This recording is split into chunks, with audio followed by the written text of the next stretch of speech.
Sin Cara, friendly neighborhood Sin Cara, wears a mask, only fights underneath stupid lights. Look out, here comes the Sin Cara.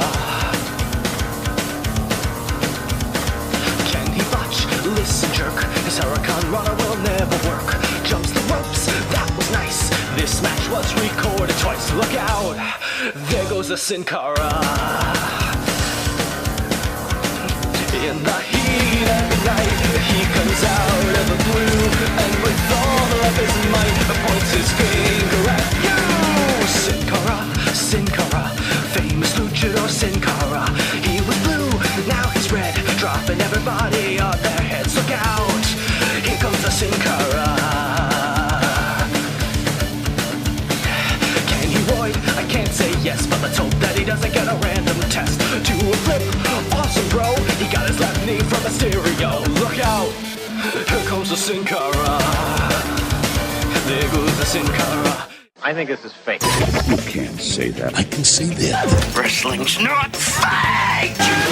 It's still real to me, damn it! The unscripted, uncensored, loose cannon of commentary. This ain't WCW. This ain't Monday Night Raw. This ain't SmackDown. This ain't even WWE. Do I have everybody's attention now? The recognized symbol of excellence in sports entertainment. You're listening to Marks on Commentary. You're listening to Marks on Commentary. I'm Eddie Brophy. I'm Jason Smith. So we haven't done how many weeks now have we gone without doing this show? It may have been a month. Yeah, Nina's throwing three fingers at me. It's been 3 weeks. What was Three fingers deep. Was that last show, the Shield MB show? I believe so. So it's been a while. Someone said on Twitter that was their favorite show. So I'm glad. I'm glad for only doing like a show a month. We're still funny to some people. Well, I think some of these headlines should just entertain themselves here. Jason, you had sent me something on Facebook. What was it, yesterday? I kind of you to intro this story about Natalia because it's fucking genius. It's like it had to be her to make the story even better. You know what I mean? If it was Brie, it was, I don't know, what's the stupid redhead from Total Divas? It would have made sense, but the fact that it was her just makes it so much better because she's all like, I don't know, primped and proper and everything like that. I was gonna say that it's like accusing the girl next door. Yeah, for those uninitiated, a prisoner in, I forget where, but it was in Pennsylvania. Okay.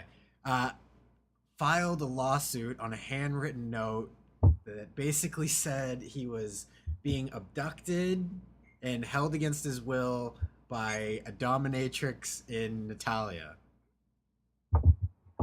Genius. Mind you, he was going to go to the media unless he was awarded $250,000.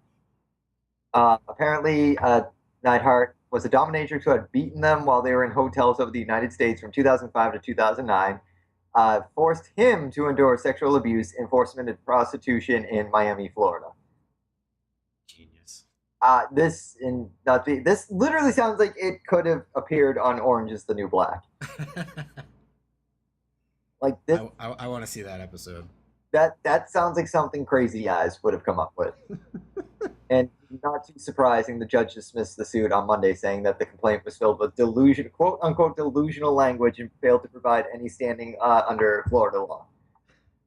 I hope it makes Total Divas. I will watch that episode. I was gonna say I would love to see her genuine reaction because you got to imagine that had to have been one of those things, because I'm sure you've heard about the alleged the picture of Kurt Angle passed out on the plane that like WWE Creative were like passing around. Yeah. I would think that this would be something that would just be on every locker room door. Or like photoshopped like Natalia on like the gimp suit from like Pulp Fiction. Well, you got to imagine, like, all right, so I don't know, have you read Bret Hart's autobiography? I haven't yet. Well, in it, he talked about, because he's an artist. Like, he's actually a pretty damn good artist. And he used to do caricatures of the guys in the locker room. He used to do like funny ones, kind of making fun of some of the guys. that sounds like something that, as creepy as it sounds, that Bret Hart, like if they're in the locker room, there's just this like caricature of his niece as a dominatrix.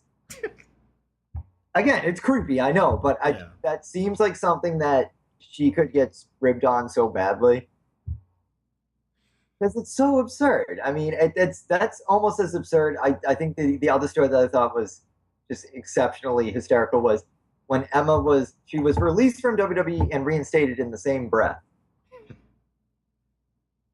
Love it. Because she didn't quite know how to figure. I didn't even know Walmart had the self-serve option. Yeah. Well, that's around here, so I don't know what other parts of the country. Well, there's Connecticut. This is where they were, so it's not that far from us, but yeah, so it's in the New England area, but apparently she was accused of shoplifting an iPad case for $20. I mean, and they had said, oh, it was completely accidental. Was WWE kind of brash at like jumping the gun on that one? Because bear in mind that there have been superstars that have been arrested for driving under the influence, DUIs, caught with contraband. I don't understand why you would let a superstar go for something like accidentally stealing versus getting pulled over for a DUI. Yeah, that made him look horrible. Well, I mean, why was nothing done to Jack Swagger? Because he was in the title picture at WrestleMania. That's what I'm saying, though. Like, so it's got to make you wonder how they value their female talents versus the male talent. I mean, I think for anyone listening, it's going to be like a no-brainer. Like, why would you even bother asking that? Of course, they value the male talents more. Yeah. But I mean, we can't say they haven't punished him because RVD was stripped of the belt during that when he was over with Sabu. He was stripped, and then he served like a 30-day suspension. But a 30-day suspension, he wasn't let go from the company the same day that like the story broke. Exactly. So that leads me to my next question. How badly are things going at Titan Towers right now where something like that immediately results in firing a talent? I don't know. Like, because I understand why they brought her back. That's like an easy out of a contract, which leads me to believe that that's an easy way to get more income. Yeah. But they were positioning her to be one of the stars of the future, and just to, I don't know. She was so, I don't know. It's so fucking weird, like, how it does make them look horrible. Well, is it also a public relations disaster because you got to figure Walmart. Is Walmart, I'm trying to think now, because I know Kmart is one of their sponsors, but because there's a lot of WWE merchandising in Walmart, so you got to figure, I don't remember. To some degree, and I know they do a lot of, like, exclusive, like, shit over there, so whether it be DVDs or T-shirts and shit like that. So. Like that, or like, oh my god, you made us look like assholes in front of our constituent. Like, yeah. WWE Battleground presented by Walmart. Start steal from there. Supermarket sweep. I know. Are they kind of like nervous that this is going to encourage their female demographic to go into Walmart and start stealing WWE merchandise? Yeah, that's so fucking weird. Like, just to blatantly be like, "Well, we gotta fire her." Yeah. Like, okay, but the two should have no bearing. Like, they even came out that day that it happened was like, "Well, we have no control over how our superstars conduct themselves outside." That to me says, okay, well, it has nothing to do with us and nothing to do with what's going on. Right. I'm just so like bewildered by it because of the fact that you had the Jack Swagger story, obviously Ric Flair, DUI, RVD and Sabu, and like it just a 30-day suspension being, like stripped of your title is like a slap on the wrist. Yeah. I mean, there were issues because she has a work visa because she's originally from Australia. They didn't know if that had something to do with it, but I imagine that had something to do with the firing being retracted. Yeah. I imagine she called Titan Towers crying, saying, "My work visa." Here's the question: do you think we'll ever see her on WWE TV again? Well, here's another question to answer your question with. How ironic was it that Santino retired just a few days after she was arrested? The two have nothing to do with each other. I'm not saying they do. I just think it's kind of comical because all I kept thinking was like, oh man, I wonder how this is going to work out for Santino. And I read the night, Santino officially retires in the ring. Dude, she stole an iPad case. It was an accident. And of course, it wasn't because, he felt shame for Emma. It was because he's got neck injuries. But That'd be awesome if he did the angle where he's like, in protest of Emma being fired, I retire. Well, see, again, this is why Eddie and Jason and Eddie, the Marks on Commentary team, should be hired as WWE creative members. Because that would have been that's almost as ingenious as the Shield MB angle we had going. Which never came to fruition. Which I was really disappointed. It just was dropped. And I think we should do like some sort of like a Rider doomsday clock. Like if you could just find like the 24 like ticking noise and just play it every episode, we're gonna just officially count down the days to where Ryder is officially let go of his contract. He did post something on Twitter saying that it was impossible to find any Ryder merchandise. I checked online. There is nothing on WWE Shop Zone. Not an action figure, not a wristband, not a headband. Certainly no T-shirts. Nothing. Now that's going to be really insulting when CM Punk storms out on the company and his merchandise is still selling really well. Actually, you know what? For shits and giggles, let me see who has merchandise and as opposed to Zack Ryder. So who's somebody random? Let's see. Hornswoggle. Hornswoggle has merchandise. Hornswoggle for $12.99 you can get a Hornswoggle, looks like a silver ring or something with its face on it. Yeah. And then $34 you can get a standee, like a cardboard cutout of him. If you spend $34 on a Hornswoggle standee, let me just spare you the suspense. You're an asshole. Like, I want to meet the person that actually has a Hornswoggle standee so I can punch them in the face. I mean, I'm all for stimulating the economy, but you're doing it wrong. Let me see if it's been updated. Now, I think 0 items for Zack Ryder. I think the truest barometer of how WWE is doing as a company will be based on their staggering number of Hornswoggle standee sales. Like when they start like lowering the price more and more each day, when the Hornswoggle standee goes down to like maybe $3.99, that's when I'm starting to like. I'm even worried about the fact that they're allowing like a free week of the WWE Network. Mm-hmm. Like they're literally just handing. Like I don't know if I've ever told you the story, but there was a contest, a station in Boston, it was an alternative rock station, FNX, for giving away tickets to go see Devo, and it was literally like if you called up between the hours of noon and 1 for leftover lunch, you automatically got tickets. So. I mean, I wasn't an intern at the time, but I'd imagine the intern probably wanted to kill himself. But if you just called the number and they answered, you got tickets. With that being said, a majority, and my friend and I got tickets and we went, a majority of the people there, and literally nobody was there, were all there with free tickets. To the point where Ticketmaster, somebody told me later on, oh man, you didn't even have to win them off FNX. If you just typed in "whip it" in the little, like, the keyword box on Ticketmaster, they would have given you free tickets. This is how I feel like WWE is going about trying to push their network.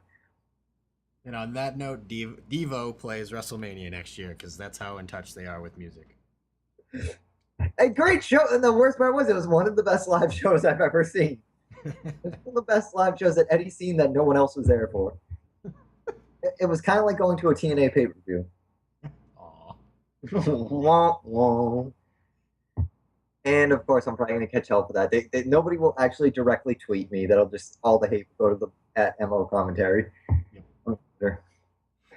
He's an asshole. He doesn't support Devo. You were wrong, sir. I was there with my red hat on. The Devo ribbon hat. Your flower pot. Yep, my flower pot hat. My God, but I mean, honest to God, now, how worried are you getting about the future? Normally, I'd say like, oh, they're a monopoly, they're a Fortune 500 company. I'm really starting to worry about them. Yeah, I mean, the network sales aren't great, but I think it's sustainable right now. I don't know. I don't know if there's that draw to stay for like the hardcore fans like us to continue watching. Because it feels like I think you summed it up best right after Money in the Bank, where it was like, this has been the worst fucking year for like wrestling fans. Oh my God, think about it. I remember someone had to like hammer the final nail in the coffin, no pun intended, was like, dude, aren't you forgetting about The Undertaker? I'm like, Jesus Christ, man, now I'm even more depressed. So lay it out. What was it again? You had all. So, CM Punk storms out. Yep. Daniel Bryan gets injured. Mm-hmm. We can add now that Bad News Barrett's injured. Ugh. Ultimate Warrior died. Undertaker lost his streak. This has literally been like the most depressing goddamn year for WWE. And I'm sure I'm leaving so much stuff. Oh yeah. Like, but And there's just so much bad news everywhere. I'm afraid we've got some bad news for you. That one pissed me off where I was like, yes, somebody's finally getting an opportunity that I care about. Ah, fuck, he's broke his arm again. You gotta have certain superstars where, I mean, you gotta wake up in the morning and just be like, seriously? So what the fuck, man? Like, he finally, this is no different than when he got injured at Money in the Bank.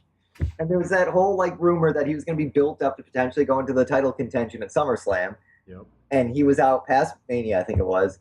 Now, here we are again. Money in the Bank. Here's the deal. Just don't book him for Money in the Bank and see what happens. I'm just like, I'm dumbfounded. And I mean, of course, there's the high probability that Daniel Bryan, I mean, I didn't read, I think WrestleZone had an update on his condition, but there's a high probability that Daniel Bryan may be retired now. Wow. I heard it was another surgery. I didn't hear that retired, but well, you got to figure though, if the first surgery didn't hold, I mean, I don't know much, obviously not being a doctor, although Dr. Eddie Brophy has a nice ring to it.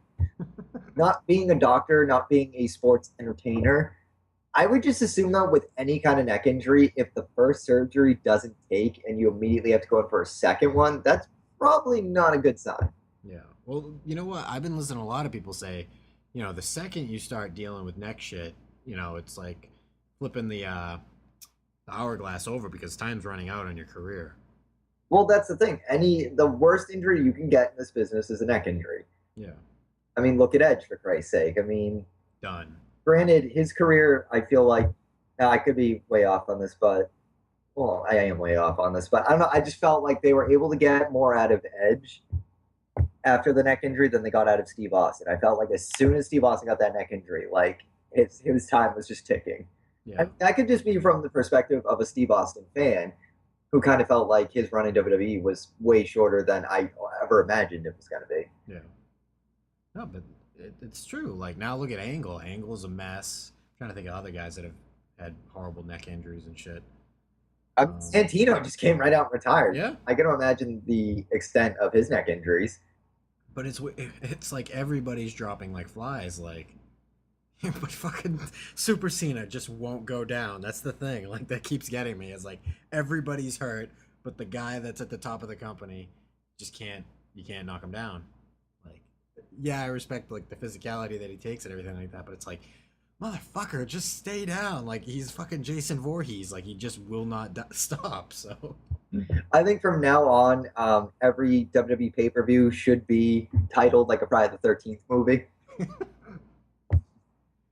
Like, I don't know what a catchy title would be, but like, you know, WWE Battleground Part 6, Cena Lives. Cena Takes Manhattan. nice. The final chapter.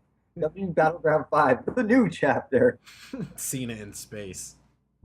It'll just be Cena X. Not to get overexcited when Cena Goes to Hell finally emerges. And my fiance's staring at me like I'm a loser. Yes, I have memorized all the major titles of bad 80s horror films.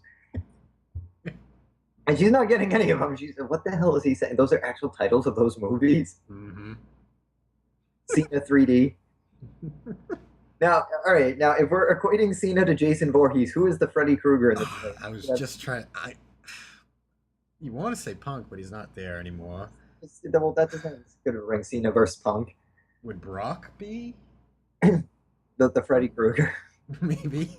I don't know. Lately he's been that, but I guess I would like Freddy in that scenario.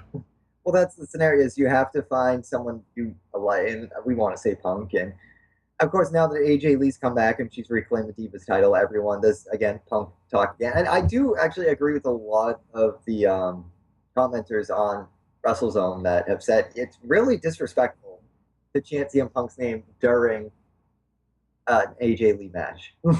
Yeah. I mean, we get it. You miss Punk, but a couple more weeks, I think that's going to go away. I think it's just initial, not shock, but just kind of like, hey, now? Do we get that now? No, we don't. We're not getting that now. In fact, he's going further away. I kind of feel like, almost like death and taxes. The two things you have to look forward to the most in WWE are CM Punk chants and Cena winning. I mean, there was actually a friend of mine had posted on her Facebook page after Money in the Bank. Was it the only person who was genuinely surprised by Cena's victory was Cena? And I think I even told him when he would ask me if I want to get tickets to go see it. I just knew. I was like, no. Yeah, like I tried to build it up in my head. Like I had a chance the night before to grab tickets for, like, I think it was like $90 altogether for two, and I was just like, I know what it's gonna be. Like, a part of me wanted to say, no, it's gonna be a good show. It's gonna be a good show, and I'm like, it hasn't been a good show all year. Why would this show be any different? Like, maybe WrestleMania was the closest to a great show, but there really hasn't been anything else that's like piqued my interest this year. Well, see, that's the thing that sucks about this whole scenario is I've never, well, I shouldn't say never, but in the past 10 years, I've never viewed WrestleMania as being one of the pay-per-views that, like, oh my God, like nothing else will ever live up to this. I finally get what I want, and I'm miserable. WrestleMania 30 was so good this year, but nothing has compared to it. Yeah, like the ball just fell flat off. Well, I kind of feel like they blew their load with WrestleMania because you had the Cena Wyatt match, which was phenomenal. Again, in my own opinion, I'm not saying that everyone agrees with me on that. I thought both the Daniel Bryan and Triple H match was awesome. I thought the main event, the Triple Threat, was amazing. Yeah. While the Undertaker Brock match wasn't very good, it had one of the best endings of a match. Yeah. Because it was the most shocking. Exactly. Sometimes you need that as a fan to be like, holy shit, this just fucking happened. I mean, but also that could be said about the Under the Giant Battle Royal. Not a good match by any estimation, but it had an amazing ending with Cesaro throwing Big Show out. Yeah, certainly one of the better Battle Royals I can remember seeing in a long, and maybe ever. Oh, well, don't get me wrong, it was a giant clusterfuck and made no sense because there were no real major spots in the ring because there were just too many goddamn bodies. But I mean, does that not make it a great match though? That the fact that there were really no big spots in the match until the very end, where Cesaro throws Big Show out, and Big Show again was kind of like the Cena of that match. I just, because of the whole Big Show Under the Giant comparison, just assumed like, oh, of course Big Show's gonna win. When he lost, I was genuinely shocked. Yeah. Now, I know because you're still subscribed to the network, this is probably a dumb question, but then again, you're a collector. Will you be getting the Paul Heyman DVD? I definitely want to see that. That looks good. And it won't be out on the network right away, so I think I will get that. And very rarely do I get like a DVD as soon as it comes out. But, I got the Punk DVD because obviously you support the guy that you like the most, and that's the one I went out and got.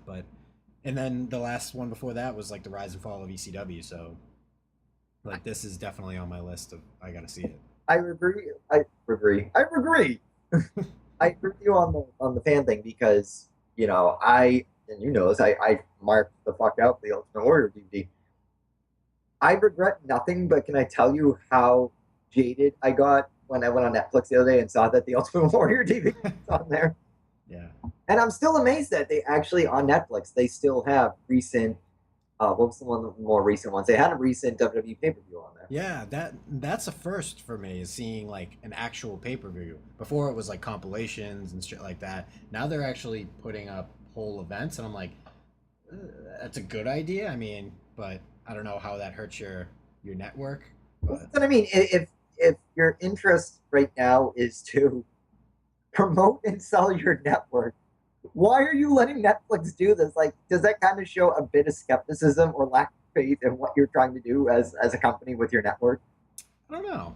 It's a way for them to bring in profit because obviously they're getting paid in some capacity. If they were to do some type of cycle where you know, one month it's this one, next one we're gonna take that, or vice versa. But I think a lot of the movies that are up there are already available on the network. So I don't know, unless it's just, well, maybe we can attract more people. You know, here's the fish, or here's the bait on the fishing lure, and hey, well, we have more of this on our network. I don't know. Right. I mean, I don't know. I just thought that was kind of silly that, you know, here you are, you're trying in vain to get network buys, and here's Netflix with, I mean, the Ultimate Warrior DVD. I mean, it came out right around the time of WrestleMania, so April.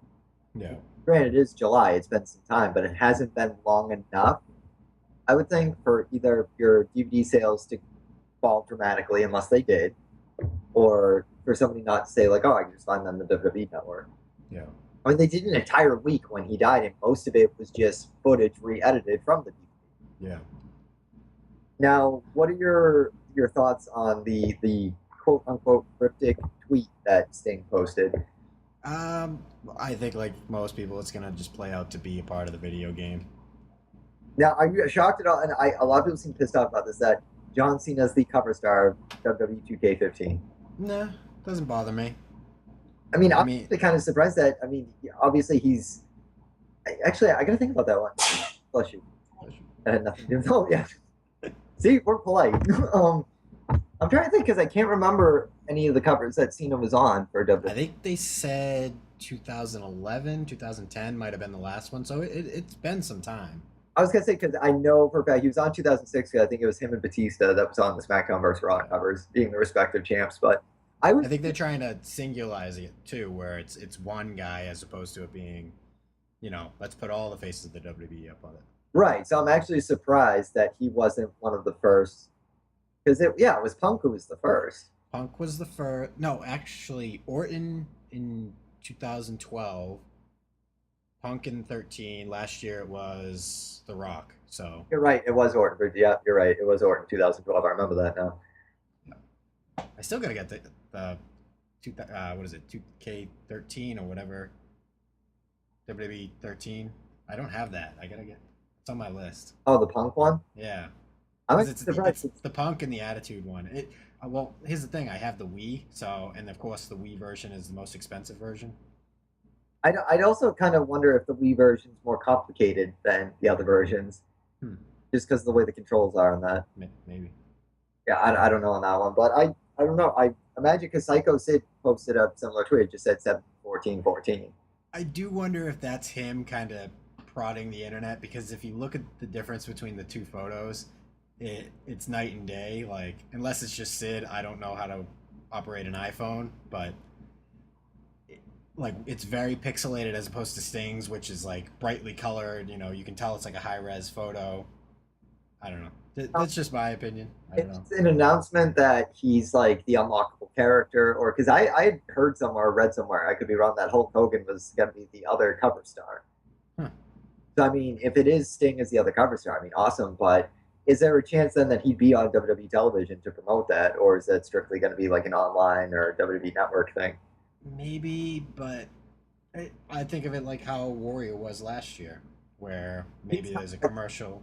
Well, yeah, he was like a brand ambassador, if you will. Yeah, maybe he'll be at Access or something like that, probably Hall of Fame, but I don't know if he's going to wrestle. Like, as time lingers on, it becomes less and less likely, and the fact that Undertaker was beaten last year doesn't do him any favors.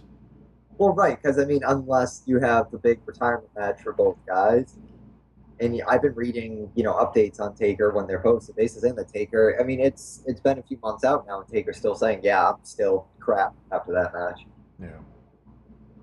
I mean, that's, like I said, like a lot of the loose ends with the past year or the year we're now, I still say Undertaker's, you know, what's going to happen with his career. And maybe they just didn't write like a retirement speech or any conclusion to that story because they kind of want to see if they can still get one more match out of him. But I'm still kind of a little like upset about the fact that we never really got any closure with Taker. Yeah. And I don't know, like, the only positive thing that I can see coming from Brock beating Taker is, yes, you have Brock, he looks like an unstoppable monster, but is that if you were to book the Sting versus Undertaker match, you'd immediately go, well, Undertaker's going to win. This way you go, there's a small doubt where you're like, well, maybe Sting can win because he's never been in a ring, and you don't have the streak behind the Undertaker pushing him for a victory. So I don't know. That's just where my mind goes. Well, yeah, because it creates sort of like the lack of predictability in the match, because now you're saying originally you could immediately say like, oh, Taker's going to win, but now it's like, well, I don't know, Sting could win. I mean, if it's just an exhibition match, about, and there's nothing on the line now, I don't know if that creates more interest in the match or if it takes something away from it, because I feel like as predictable as it had become with Taker's run, it had all culminated in him finally losing the streak. Yeah. So in a way, I think that would be a good swan song for the Taker's career, because with the exception of maybe getting in the ring with someone like Sting, who else could Taker, wrestle at WrestleMania with that would, encourage people to buy the network? Or because I don't even, that's the other thing too, at this point, do we even know? I mean, we don't, because only time will tell, but if WrestleMania is even going to be on pay-per-view next year. I don't know. That's the thing. Like, people are saying, like, maybe the network doesn't include WrestleMania. I mean, well, that also has to do with, the fact that, what was it, the Dish Network? I can't remember now. The one that basically said, screw it, we're not going to air your pay-per-views anymore. I think it was Dish. I think mostly every cable company is kind of like, we're done. Yeah. So, because it makes me wonder if the cable companies or pay-per-view or whatever turn their backs on them and say, you know what, guys, fuck it. Like, you got your network now, you don't need us. If the network fails, it just kind of put them in a stalemate. I don't think so, because at the end of the day, it's like, you don't want to make, I don't know, $6 million, however much it draws. Okay, we'll figure out something out. Like, I don't know. I think in some capacity, the network will always exist because they'll always have a lot of that equipment. But so I don't know. I am kind of curious on that, and I didn't come right out and say this, but I did say, yeah, it was a gamble for them to do the network the way they did. And we were so excited about the fact that it finally came to fruition, and that it seemed like too good to be true. $9.95 or $9.99 a month or whatever for all this content. What I never thought about was the contingency of, what if this fails? Like, it doesn't work out. How is that going to make WWE look? Because that's the thing. In order to, and offer incentive to a cable company and say, hey, show our event as a pay-per-view, we'll guarantee profits. Can cable providers now kind of turn to them and say, well, your network didn't do so hot, so are you as viable of a commodity as you think you are? Yeah.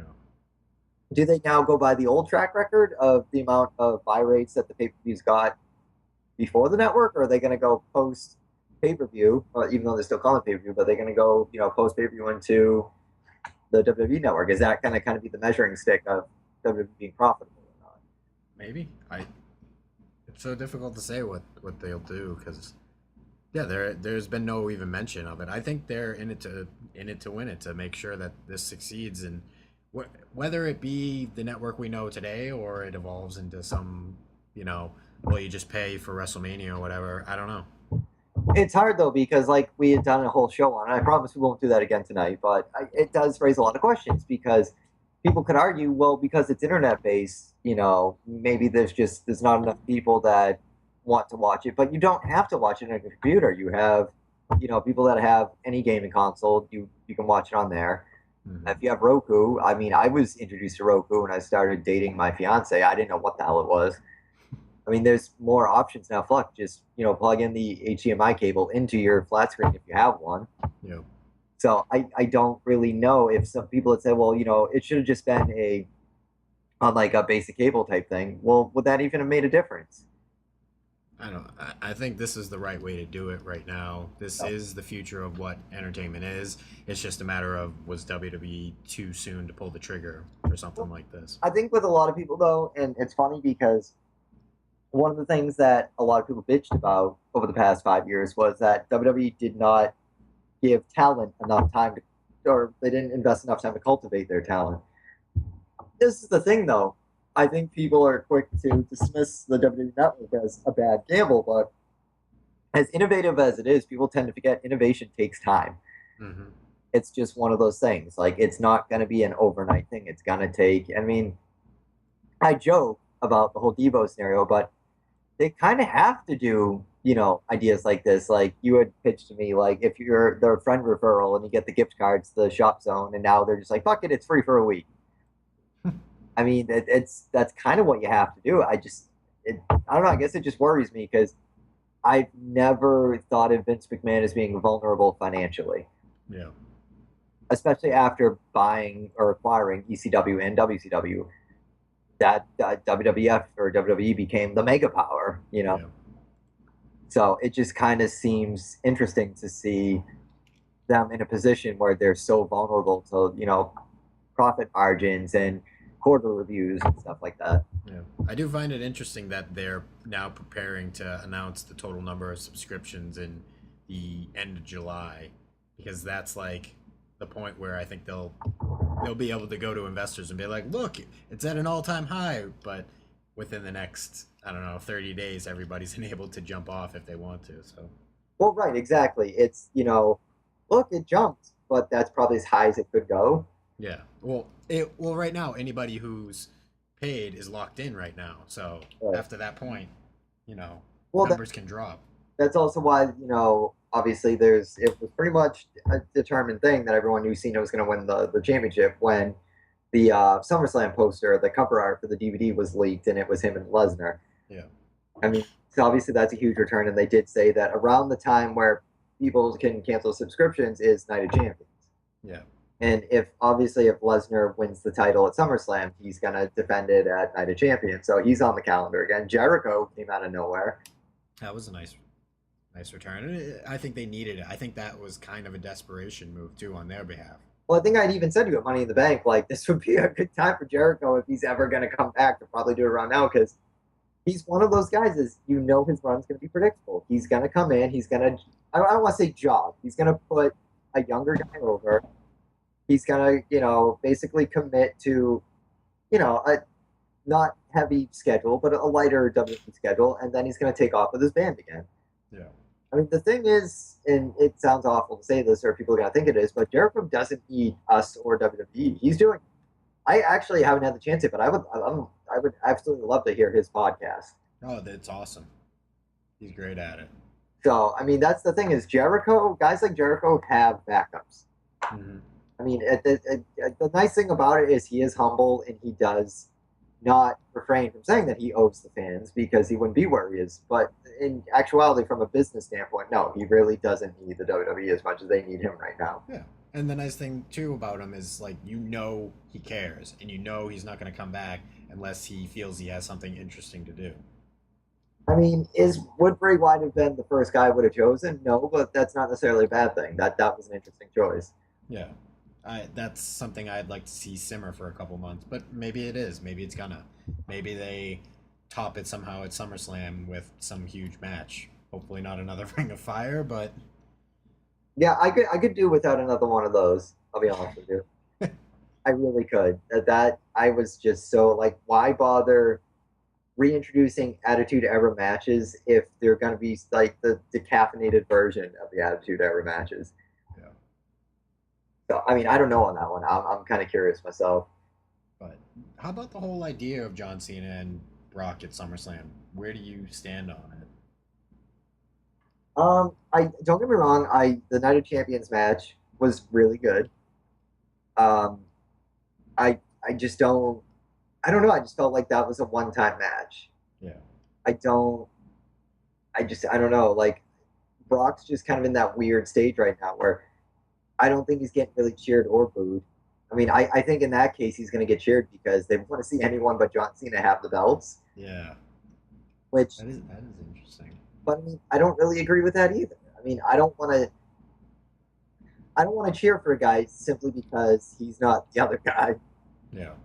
That's like a Yankees fan, I don't know, cheering for anyone who's not the Red Sox. Or vice versa. I don't know. It takes something away from the match that could be special. The only thing I see that we come to gain as a fan is the fact that Cena's the only one that holds a victory over Brock, because he beat Triple H twice, He beat Punk. He beat Big Show. He beat Taker. Right. And Cena's the only guy that walk around and say, well, I haven't lost to him yet. Yeah. Since he's come back and everything like that. So I mean, I think you're going to see a lot of people get pissed off, though, even if Lesnar, because then he has to commit to I would think at this point, because where The Rock held the belt as a part-timer, this is the thing. This is my argument, at least creatively, is you can't strip the belt off of Daniel Bryan, who is arguably one of the hotter guys. I mean, obviously he can't compete. He's got a neck injury. But for what it's worth, The Rock wrestled, what, 3 matches with the belt? Yeah. And he was never on Raw, really. He was rarely on SmackDown. He didn't defend his title night after night. So if you give it to Brock and he only does like 2 or 3 pay-per-views before the Rumble, theoretically you could have just left it until he defends it against Roman Reigns, which I think is the rumor right now. I could be wrong. Yeah, is Roman Reigns versus Brock Lesnar enough to get you excited as a fan for next year's WrestleMania? Not right now, but give it time, I would think. I mean, I don't know. It depends. It really depends on Brock Lesnar, I think, because I think by the time WrestleMania 31 comes around, I think Roman Reigns is gaining some momentum. Yeah.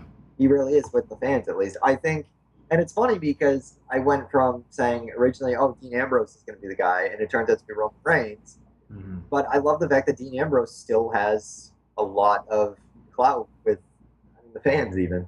Mm-hmm. I mean, I think Seth Rollins is really the only guy in the Shield right now that doesn't quite have the enthusiasm. True, but he does have the hatreds of the fans for breaking up the Shield, for being the heel. Yeah, I think it's worked for him because he was the guy that was going to be left off to the side, and they're doing all they can to kind of push him forward. which is interesting that Triple H is his mentor, because it's kind of, similar to when Triple H left DX and joined the corporation. Yeah. I mean, the only difference is when Triple H was a heel, he was a damn good heel. Mm-hmm. And I mean, I felt like DX was around, well, they were around much longer than the Shield. So they were more endeared with wrestling fans. So when they finally broke up, it was a big deal. I think the Shield breaking up, I felt like people just knew it was going to happen. And the fact that it happened almost right on schedule kind of took away from the fact that it happened. Yeah. But at the same time, I mean, how many more Shield 3-man or 6-man matches could you see? Yeah. It had played itself out. They had beaten everybody, and it was kind of time to move on. Well, I think it was important, though, that they did end after beating Evolution. Yeah. Because arguably that was the last great wrestling faction. I mean, in modern days, I guess. I mean, I don't know. I felt like that was one of the last factions that they had to get through to be able to come across as credible singles competitors.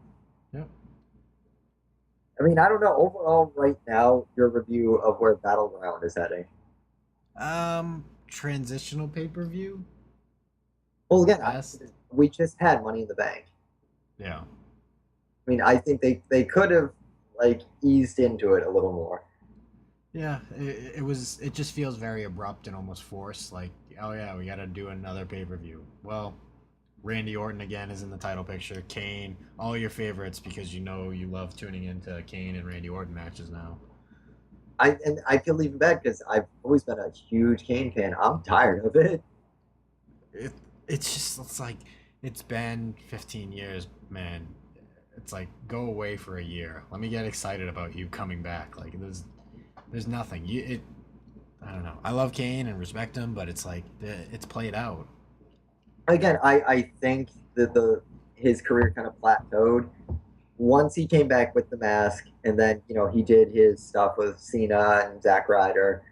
But more so, once he teamed with Daniel Bryan and it worked really well, I kind of feel like he should have just kind of, I don't know, like the corporate Kane thing was interesting. It was, but we've already seen Kane take the mask off, so it was not really entirely new to us. So when he took the mask off, then he put the mask back on and came back, it wasn't a huge deal. Yeah.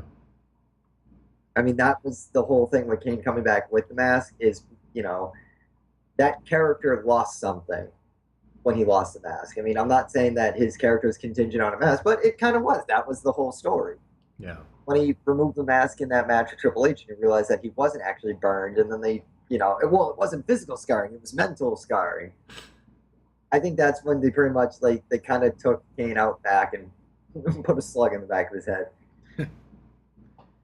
But also, Now, I kind of feel like Kane, whether I mean, it seems unfair because Glenn Jacobs, he's a great entertainer. Don't get me wrong, but I think he was kind of codependent on Taker's career.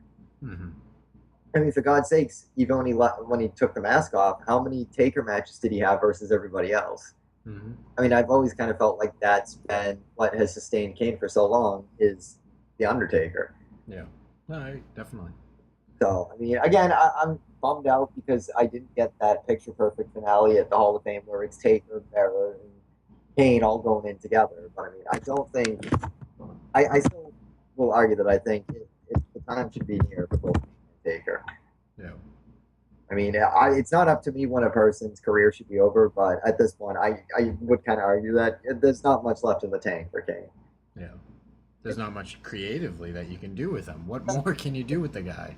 It's not so much physically as it's creatively. Like, there's not much more you can do. I mean, it was implied that he had sex with a dead body, and he zapped Shane McMahon's nuts with jumping cables. I think after that, you've pretty much run out of, like, ideas for Kane. Yeah. I mean, and then there was his bromance with Daniel Bryan. So I don't really, without the character becoming what it pretty much arguably already is, a parody of itself, there's not really much more you can do about it. Yeah. I mean, I don't know. That's, I guess, a future question that, I mean, no one's really answered for us, but, I mean, what do you do with Kane now? 978-276-9418 at MO Commentary. Really, with the locker room, what do you do with anybody now? I mean, does it matter that Santino retired? I like Santino, but it doesn't really matter. But it does, it does kind of matter because it shows that the locker room is shrinking considerably. Yeah, I mean, like I said, like what's his name? Fucking Adam Rose is this year's Santino. Like you transition Santino out, and now you have Adam Rose. Now, how long do you think that? Because I've read that Vince is kind of soured on the character. Like, I laugh because I think, like, even on paper, did that seem like a good idea? No, like to me, the fact that they presented it as, well, he's a face. I'm like, no, that's the wrong way to go about it. Like he is so unlikable. Well, that's what I mean. Like, there's the unlikable anti-hero, which was Austin or Taker, and then there's the unlikable, and there's Adam Rose.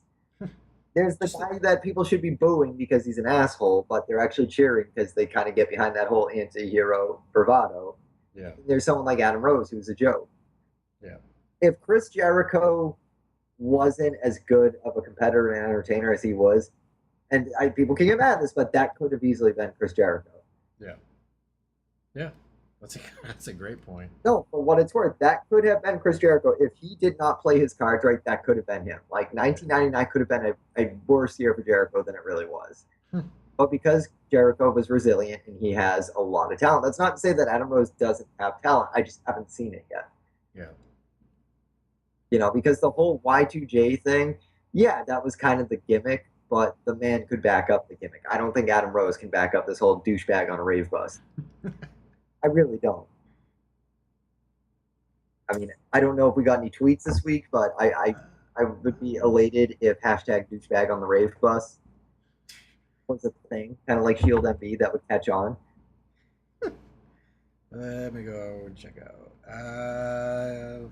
Michael Sears, of course. Fuck, marry, kill.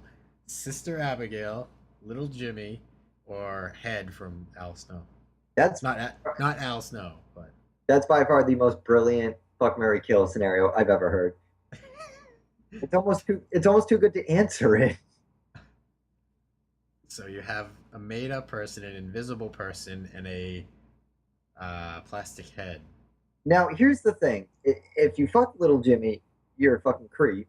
Yeah. If you kill Little Jimmy, well, you're a fucking creep.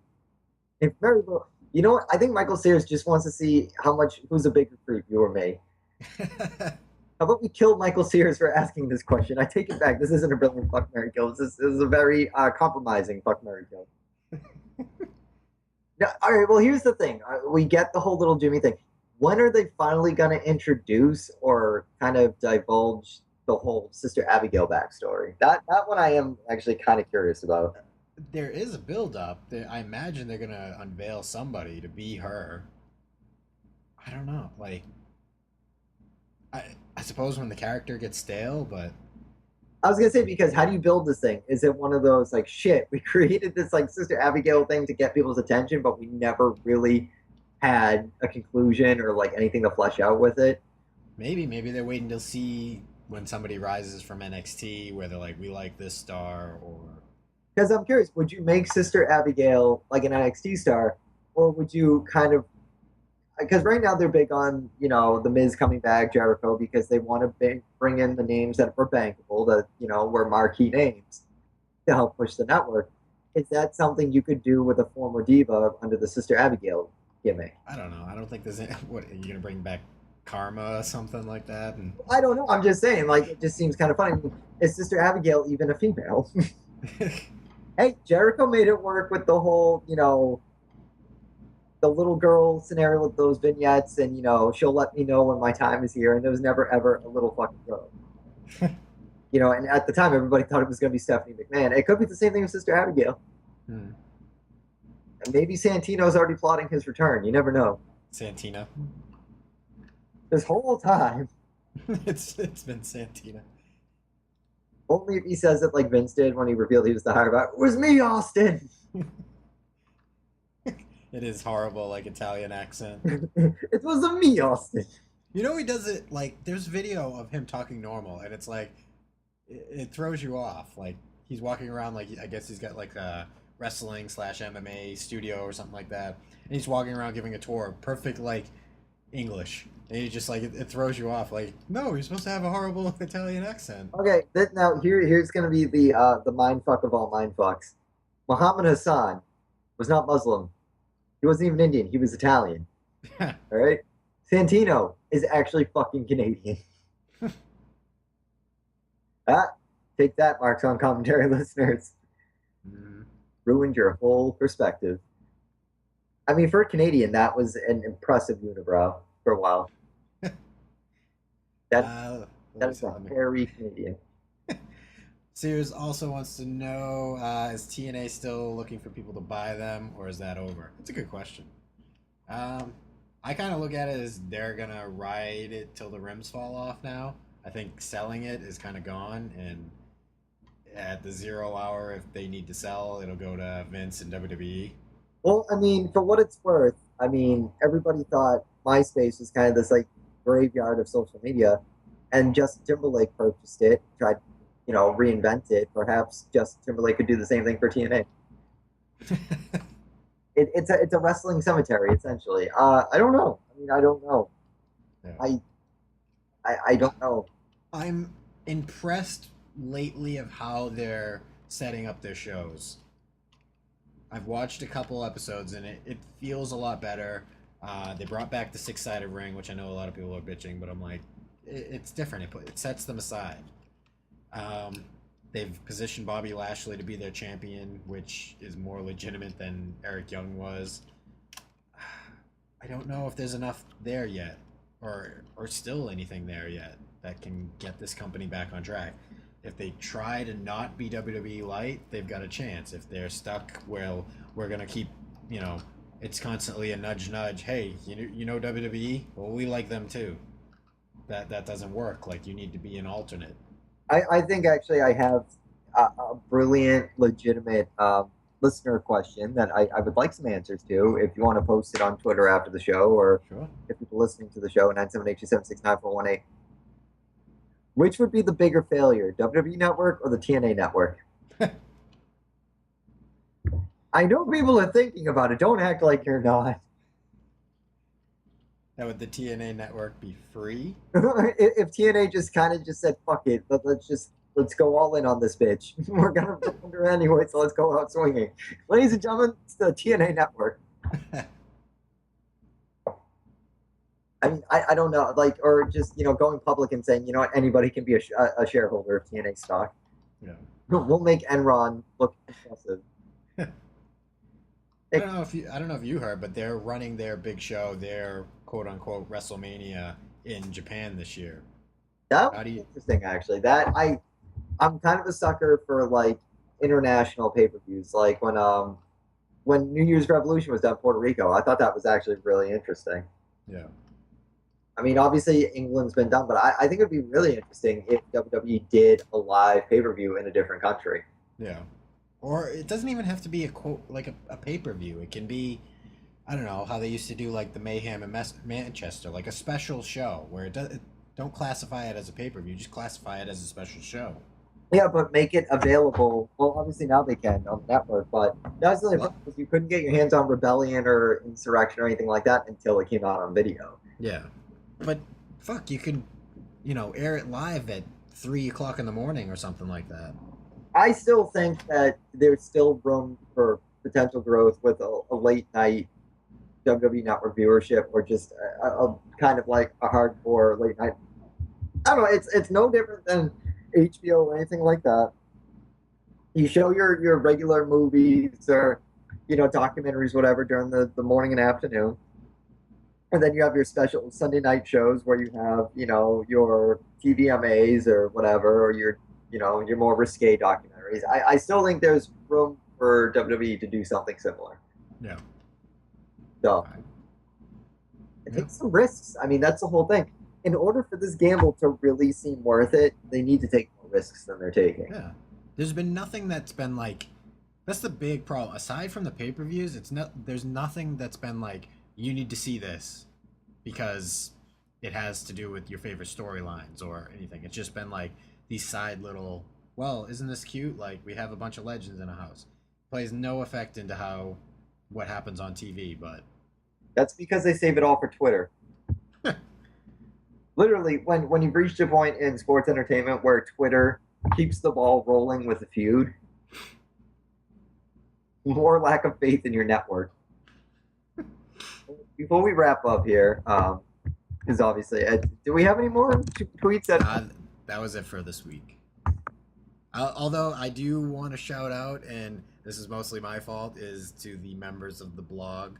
That's my fault for not like going out there and support. Not that we don't support you, but promoting you guys enough. You guys do so much, and that's my fault for falling off the wagon and going into wrestling seclusion, not paying attention to the stuff. These guys have been busting their ass over there, writing cool shit. By all means, thank you to both the Craigs and Love Lost Gunfire. All you guys have been doing awesome shit over there, and that's my fault for falling off and not promoting you guys enough. But seriously, go over to, was it marksonblogging.blog.com. Check that shit out. Because God knows I don't know they exist.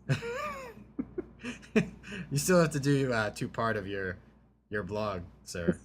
That's how important blogging is to me. I left everybody on a cliffhanger like 7 months ago. You should just do it. See if you see the world with different glasses or whatever. Yeah, it'll be an entirely different blog altogether. Part 2 of Eddie's review on RoboCop. This has nothing to do with RoboCop. Well, before we end the show here, I'm going to be a little self-serving, and I was coming up with a contest idea in my head while the show kept disconnecting.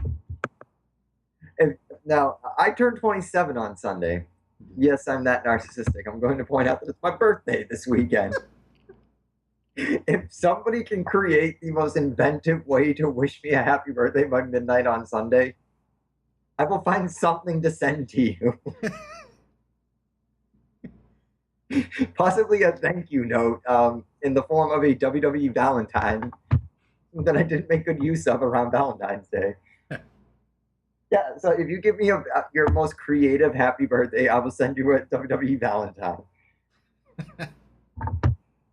Ladies. As my fiance sitting right there. Oh, and she was the one who bought them for me. Aww.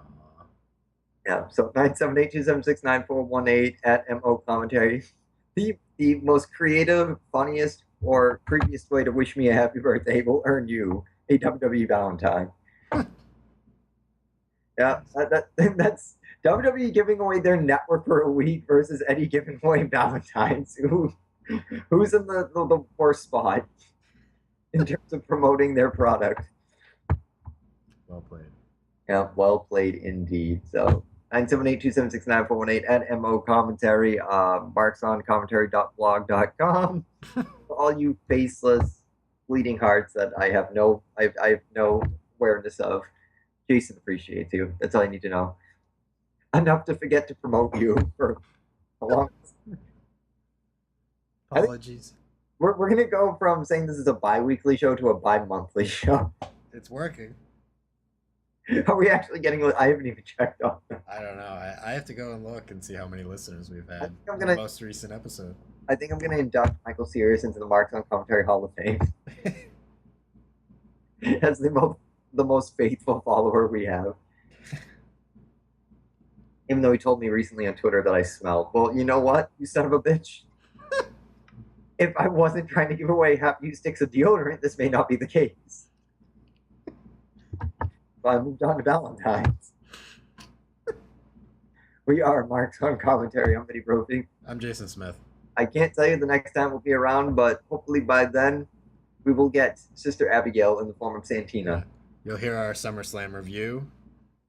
Oh, yeah. We'll definitely do something for SummerSlam. Not that much. I can't promise anything on the battleground front. Well, I'm saying after SummerSlam, we'll be talking to our listeners again.